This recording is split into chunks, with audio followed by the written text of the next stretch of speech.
is the aggressor. Putin chose this war, and now he and his country will bear the consequences. Today, I'm authorizing additional strong sanctions and new limitations on what can be exported to Russia. This is going to impose severe cost on the Russian economy, both immediately and over time. We have purposely designed these sanctions to maximize the long-term impact on Russia and to minimize the impact on the United States and our allies. Putin will be a pariah on the international stage. Any nation. President Biden issues a new round of sanctions, as you heard him say, after Russia launches a wide-ranging attack on Ukraine. Now ground forces are moving in following missile strikes that destroyed more than 80 Ukrainian military facilities. Meantime, Ukrainian forces have lost control of the Chernobyl nuclear site where that 1986 disaster happened. Let's go live to Madeline Rivera. She's live in Washington, D.C. with the very latest. Madeline. Good afternoon, Bob and Marla. And yes, a grim situation in Ukraine. The question is, will those sanctions that President Biden rolled out today be enough? The president maintaining the penalties will hurt President Putin in time.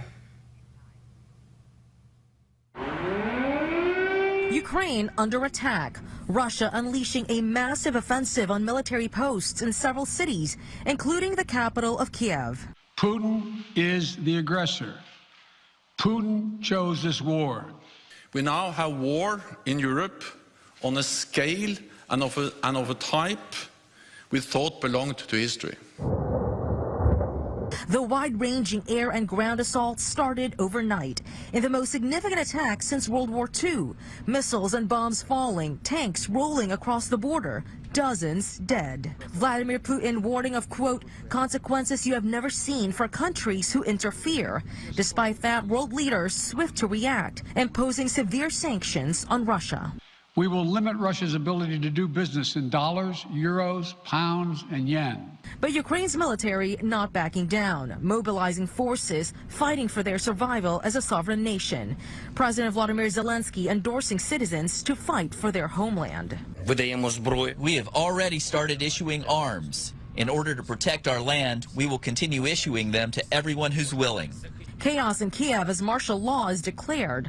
Long lines forming at grocery stores and ATMs. A miles-long traffic jam as citizens flee. The panic is shown, and then you have a war in your doorstep.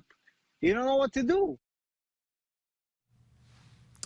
And the president is also sending 7,000 more U.S. troops to Germany, but maintained no American forces will fight in Ukraine. Bob and Marla. Back here at home, the big concern, obviously, the well-being of the Ukrainians first and foremost, and everybody involved.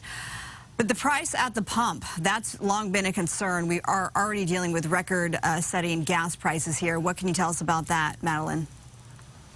Yeah, we're reaching $100 per barrel for Brent oil. That's the highest it's been since 2014. And one thing to remember is that Russia is one of the biggest producers of energy. So any sanctions that you might place on the Russian energy sector in particular, well, that's going to have a lot of effect on gas prices. So obviously there's a trickle-down effect there. You see higher oil prices, and then, of course, that means higher gas prices as well. And that's going to hit Americans, especially as they deal with inflation at a 40-year high. Yeah, we see it here in Los Angeles very keenly. Thank you so much, Madeline Rivera, live in Washington.